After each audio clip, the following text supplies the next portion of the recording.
So let's talk about some body weight side facing and body weight standing exercises. So they're just two from the side. First we can talk about the side plank. In this motion I want to keep my shoulder pulled down. I do not want to be shrugged up. And then I want to make sure to extend and lift my hips up and keep my head back.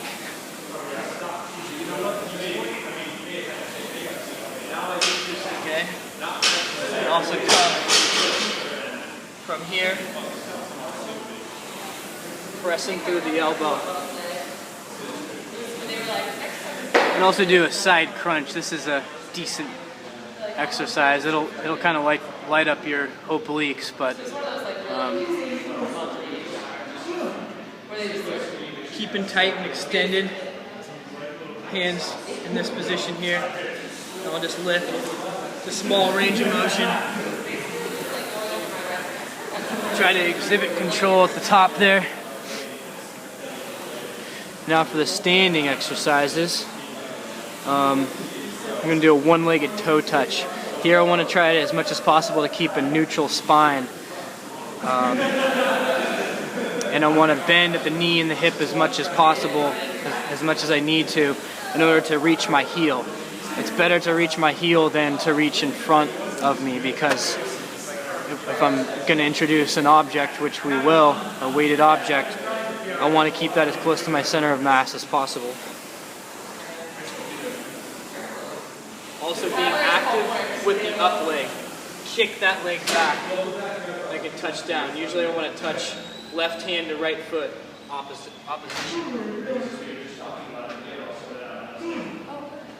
It's a great fundamental movement pattern to open up your hamstrings and glutes.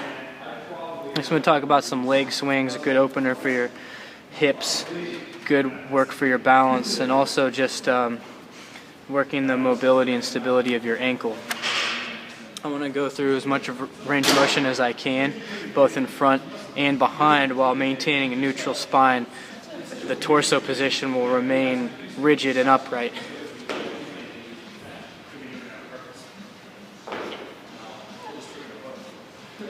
Got forward, you got across. Working the hands in opposition of your leg will help you to remain balanced. Let's do kind of a hip series. So just like in the prone position, you can do the same movements standing, the same as the leg swings. You want to keep a neutral torso position.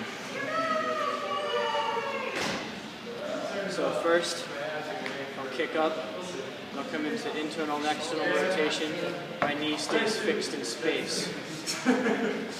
Secondly now, I'll kick back and circle around. Hips stay square, shoulders stay square. Okay. I can do just the opposite. I can pick my knee up and then circle around and kick back.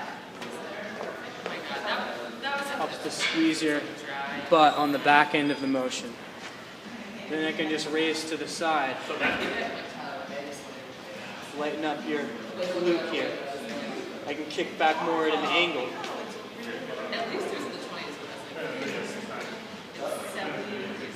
I can do a kind of a skateboarder, as it's called. I'll sweep my leg through and then circle it. Lift my knee as I come through here. But really being active, squeezing your glute on the back end, really picking your knee up on the front end. We're going to do some rotator cuff exercises. Do some high pulls. I can do a rowing motion. I can do internal and external rotation. I can do Y motion. I can do opposition arm swings. I can do arm circles, forward and back, small, forward and back, larger. And then I can come across my body. Really good shoulder openers there.